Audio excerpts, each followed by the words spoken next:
Hi dears, welcome to the world of social science. അപ്പോൾ അതിനൊന്നും സമയമില്ല. ചുരുക്കി പറഞ്ഞിട്ടുണ്ടെങ്കിൽ എല്ലാവരും എക്സാമിൻ്റെ അഘോര പ്രിപ്പറേഷനിലാണെന്ന് എനിക്കറിയാം.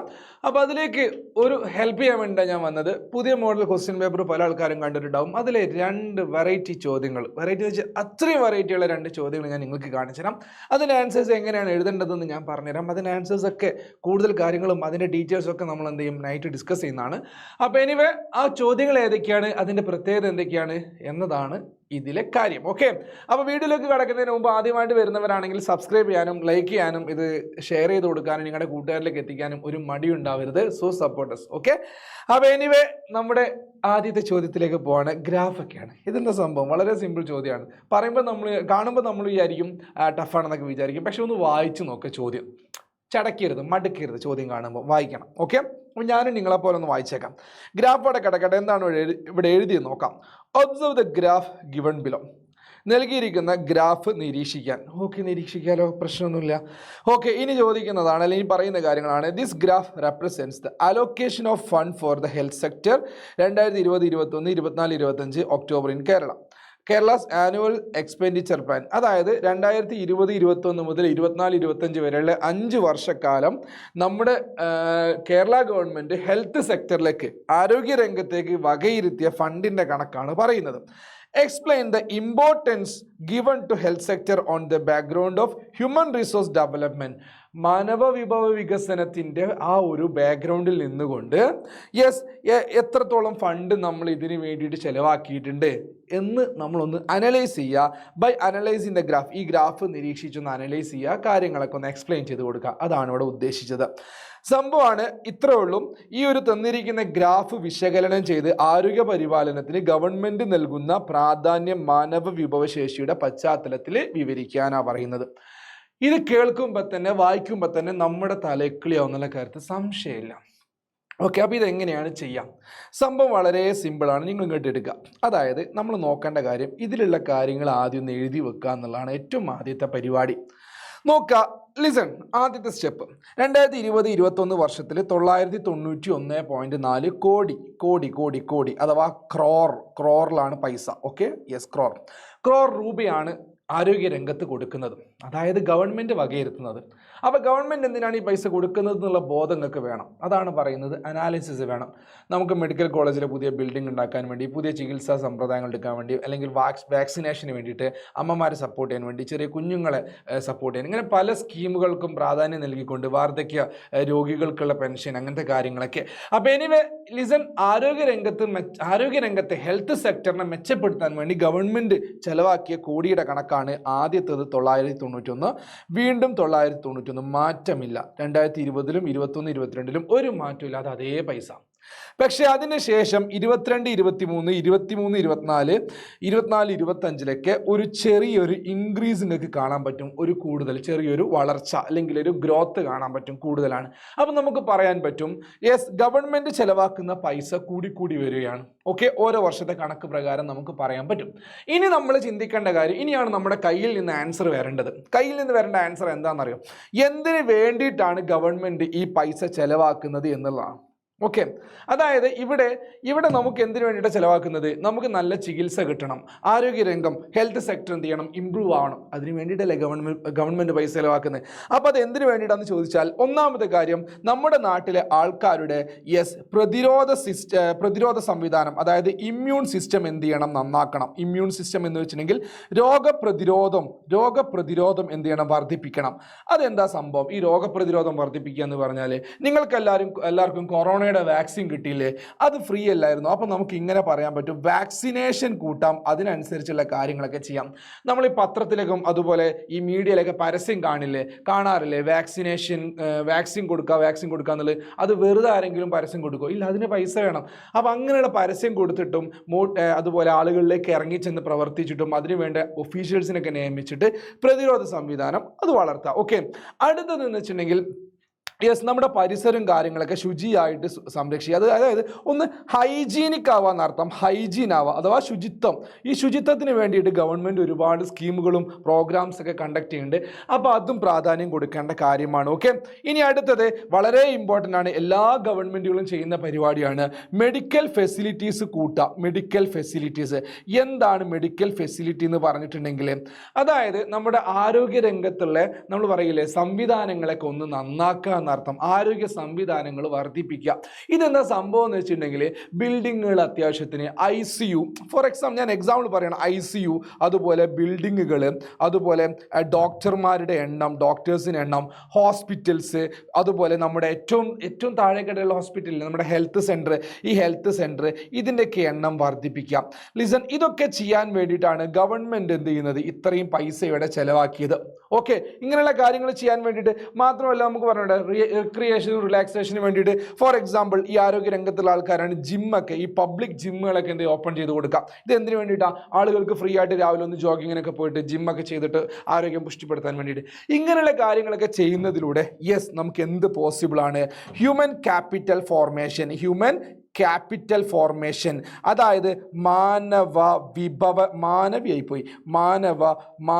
വിഭവ രൂപീകരണം സാധ്യമാണ്. ഓക്കെ, നമ്മളിങ്ങനെയാണ് എഴുതേണ്ടത്. അതായത് ഗവൺമെൻറ്റിൻ്റെ എക്സ്പെൻഡിച്ചർ, ഗവൺമെൻറ്റിൻ്റെ ചിലവ് എന്ത് ചെയ്യുന്നത് കൂടുതലാണ്, അല്ലെങ്കിൽ കൂട്ടുന്നുണ്ട്.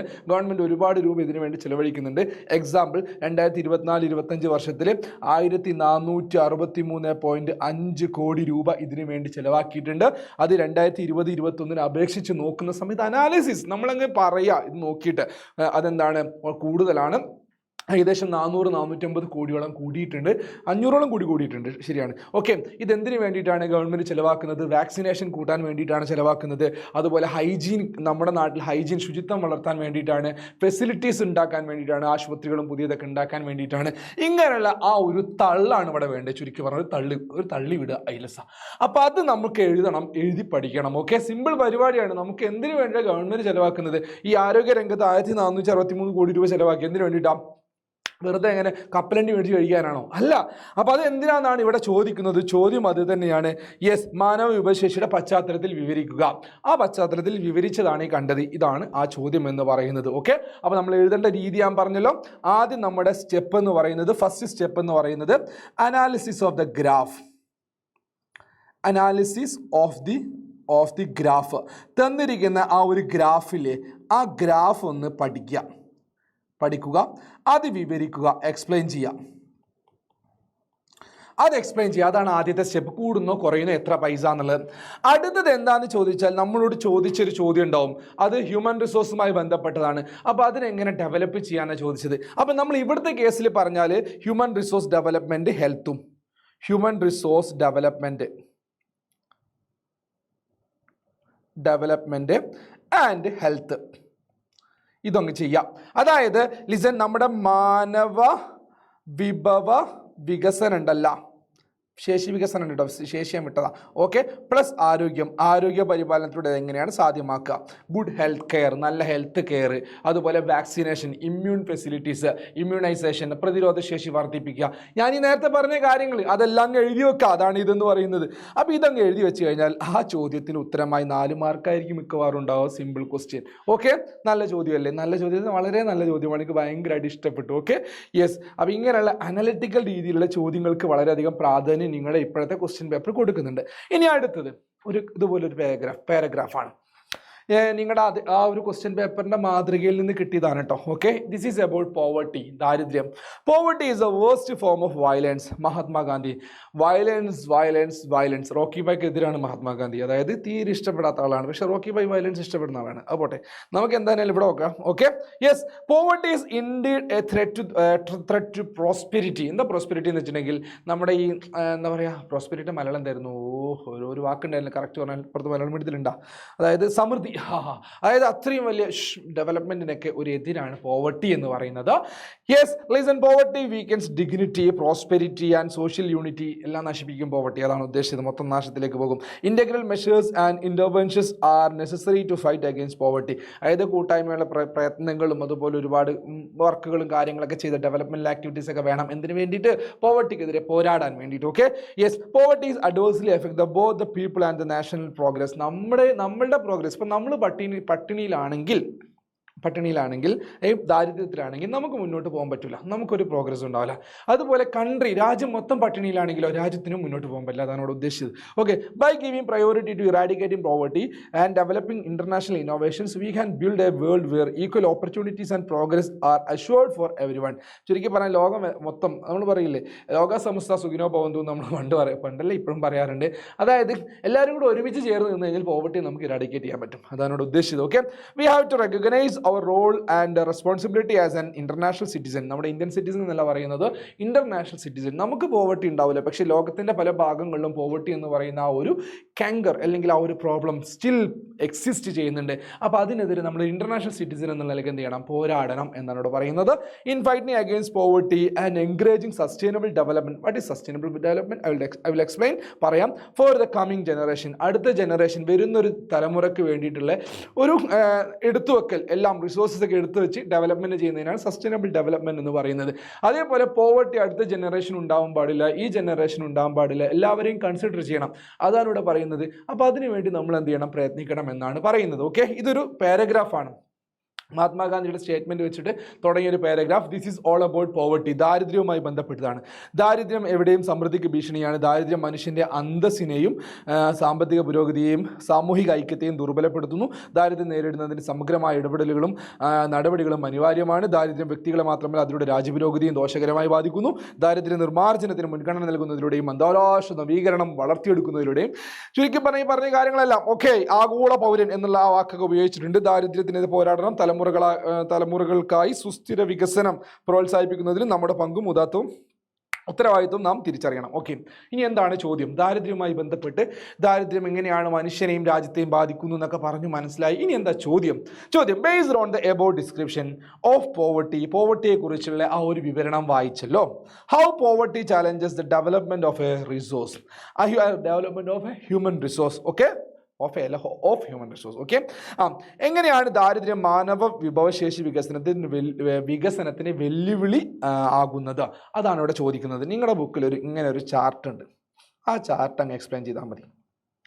അതെവിടെ വേണ്ടും. ഇത് ഒറ്റ വാക്കിൽ ഞാൻ പറഞ്ഞുതരാം, സിമ്പിൾ ലോജിക്കൽ. ഓക്കെ, അതായത് ദാരിദ്ര്യം, എനിക്ക് നല്ല ദാരിദ്ര്യമാണ് എനിക്കെങ്കിൽ എനിക്ക് വേണ്ടത്ര ഫുഡ് ഉണ്ടാവില്ല. എൻ്റെ കയ്യിൽ പൈസ ഉണ്ടാവില്ല. ഈ ഫുഡും ഭക്ഷണം ഇല്ലെങ്കിൽ എനിക്ക് പഠിക്കാൻ പോകാൻ പറ്റുമോ? പഠിക്കാൻ പോകാൻ പറ്റില്ല. ഞാൻ ചെറുപ്പത്തിലെ ജോലിക്ക് പോകേണ്ടി വരും. എൻ്റെ മക്കൾക്ക് ഫുഡ് ഉണ്ടാവില്ല. അപ്പോൾ അവർ ചിലപ്പോൾ മരിച്ചു പോകാൻ ചാൻസ് ഇല്ലേ? ഇൻഫാൻറ്റ് മോർട്ടാലിറ്റി റേറ്റ് ഉണ്ടാവും. ഞാൻ കൂടുതൽ കാലം ജീവിക്കുകയോ അതും ഉണ്ടാവില്ല. അപ്പോൾ ചുരുക്കി പറഞ്ഞാൽ എൻ്റെ മാനവ വിഭവശേഷി വികസനം അവിടെ എന്ത് ചെയ്യും? നശിച്ചു പോകുന്ന അർത്ഥം. ഓക്കെ, കാര്യം മനസ്സിലായോ? അപ്പോൾ ഇങ്ങനെ ലോ പ്രൊഡക്ടിവിറ്റി ആവും, പ്രൊഡക്ടിവിറ്റി തീരെ ഉണ്ടാവില്ല, ഉൽപ്പാദനം കുറയും. ഇതാണ് ഇവിടെ ഉദ്ദേശിക്കുന്നത്. അപ്പോൾ നിങ്ങളുടെ ബുക്കിൽ ഒരു ചാർട്ട് ഉണ്ടായിരിക്കും, ഒരു സർക്കുലർ ഡയഗ്രം. ഇങ്ങനെ വരച്ച് ഇങ്ങനെ ആരോ മാർക്കിട്ട്, ഇങ്ങനെ വരച്ച് ഇങ്ങനെ ആരോ മാർക്കിട്ട്, ഇങ്ങനെ ഒരു ചാർട്ട്. ഓക്കെ, ആ ചാർട്ടാണ് നിങ്ങളവിടെ എഴുതേണ്ടത്. ഒരു ഭാഗത്ത് പോവർട്ടി എന്നുണ്ടാവും, പോവർട്ടി ദാരിദ്ര്യം എന്നുണ്ടാവും. പിന്നെ ദാരിദ്ര്യമായി കഴിഞ്ഞാൽ ലോ ഇൻകം ആയിരിക്കും, ഇൻകം തീരെ ഉണ്ടാവില്ല. അതുപോലെ പർച്ചേസിങ് പവർ തീരെ ഉണ്ട്. എന്താ പർച്ചേസിങ് പവർ? വാങ്ങൽ ശേഷി എന്ന് പറയും.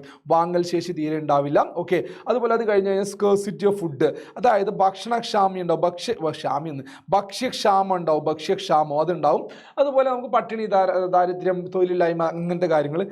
ഇങ്ങനെ ഈ ഭക്ഷ്യക്ഷാമം, സ്കേഴ്സിറ്റി ഓഫ് ഫുഡ് ഉണ്ടായി കഴിഞ്ഞാൽ എന്ത് സംഭവിക്കും? ഇൻഫന്റ് മോർട്ടാലിറ്റി റേറ്റ് കൂടും. ഇൻഫന്റ് മോർട്ടാലിറ്റി എന്ന് വെച്ചിട്ടുണ്ടെങ്കിൽ എന്താ? ചെറിയ കുഞ്ഞുങ്ങളൊക്കെ മരിച്ചു പോകും. ഓക്കെ, ശിശു മരണനിരക്ക് കൂടും. ഓക്കെ, അവസാനം ഇത് എന്തിലേക്ക് നയിക്കും? ലോ പ്രൊഡക്ടിവിറ്റി വളരെ കുറയും. ഇതാണ് നമ്മൾ എഴുതേണ്ടത്. അതായത് ദാരിദ്ര്യം എന്ന് പറയുന്നത് മനുഷ്യന്റെ മൊത്തം ഓവറോൾ ഡെവലപ്മെന്റിനെ ബാധിക്കും.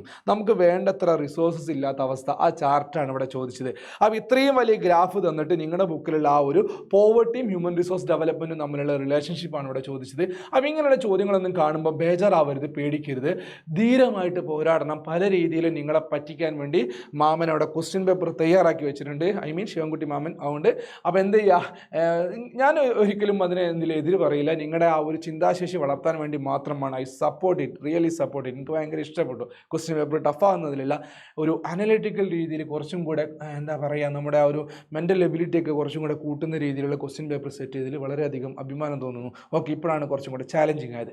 അപ്പോൾ എനിവേ ഇങ്ങനെയാണ് ഇതിൻ്റെ ആൻസേഴ്സ് എഴുതേണ്ടത്. ബാക്കി കഥകളൊക്കെ നമുക്ക് എവിടെ പറയണം, രാത്രി നമുക്ക് പറയണം. രാത്രി എപ്പോൾ വരിക, നിങ്ങൾ രാത്രി 7 മണിയാകുമ്പോൾ കറക്റ്റ് വരിക. ലൈവുകളെല്ലാം തന്നെ കാണാം. മോർണിംഗ് 6 AM നമ്മുടെ ലൈവ് ഉണ്ട്, അതിൽ നമ്മൾ ഈ ക്വസ്റ്റ്യൻ പേപ്പറൊക്കെ ഒന്നും കൂടെ ഡിസ്കസ് ചെയ്യുന്നതാണ്. അപ്പം കാണാം മക്കളെ. Bye, see you soon.